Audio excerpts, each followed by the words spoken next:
The Mandalorian Season 2 rolls on with Chapter 10, aka Episode 202, and the hunt for more Mandos to get Baby Yoda home goes on in the first scary episode of the show. The Mandalorian here with your recap of the latest episode of The Mandalorian, one which was a bit more straightforward than I had hoped, but still had some creative and emotional moments, plus a scary sequence that made me yell at my TV and plenty of Easter eggs. Spoilers follow as we break it all down. First of all, the episode was directed by Peyton Reed, whose work you might be familiar with if you've seen Ant-Man, Ant-Man and the Wasp, or the ultimate classic of all classics, Bring It On.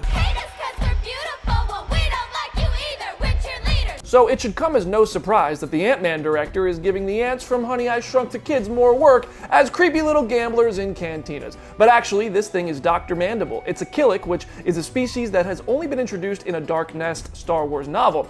Pretty cool to see Anthony's cousin playing Sabacc, the popular game we've seen on the Millennium Falcon and elsewhere in the Star Wars world. Remember, it's all connected. Worth noting, the cantina we see at the beginning of the episode on Mos Eisley is the same cantina from A New Hope, and the set was recreated in pretty incredibly spot-on fashion for something that hasn't existed in production for like 40 years. Ultimately, Mando has to transport this frog lady who previously auditioned for dinosaurs but is finally getting her time to shine. He doesn't speak her language, but when asking what languages she speaks, Mando asks if she speaks Huttese. She doesn't, but that's a reference to Jabba the Hutt's language. On the journey, some X-Wings are patrolling the galaxy, and one of the pilots is none other than Dave Filoni, one of the best Star Wars creatives in the world and the brain behind Rebels and Clone Wars. They share the Jedi Cree of May the Force be with you, but that doesn't make them friends. May the Force be with you. And also with you.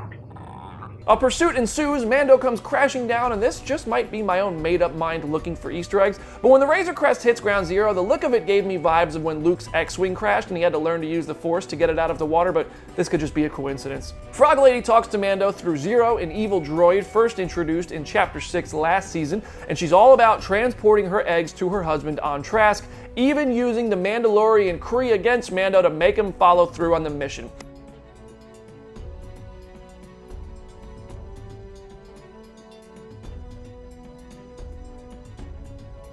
The child might actually be the villain of this episode because not only does Green Goblin Jr. inhale some of Frog Lady's chances at reproduction, but also literally pisses off a spider nest by eating one of their bazillion siblings. These things are f***ing scary. Hell no! They're called Krykna, but I call them nightmare fuel. The pilots come back just in time to save the day, kind of mad at Mando for freeing prisoner X6911 back in Season 1, but his good efforts back then were recorded and show he's a good dude. The pilots therefore aren't going to help him out, but they're also not going to arrest him either. So Mando gets his ship in the best shape it's going to be, and we jet off to Chapter 11. What did you think of The Mandalorian Chapter 10? Are you like me, kind of hoping the overall plot would have advanced a little bit more, but still liking this episode quite a bit? Share your thoughts in the comments section or send them my way on Instagram at BrandonDavisPD, and head over to Comicbook.com/Star Wars for more updates. I'm BD. I'll see you there.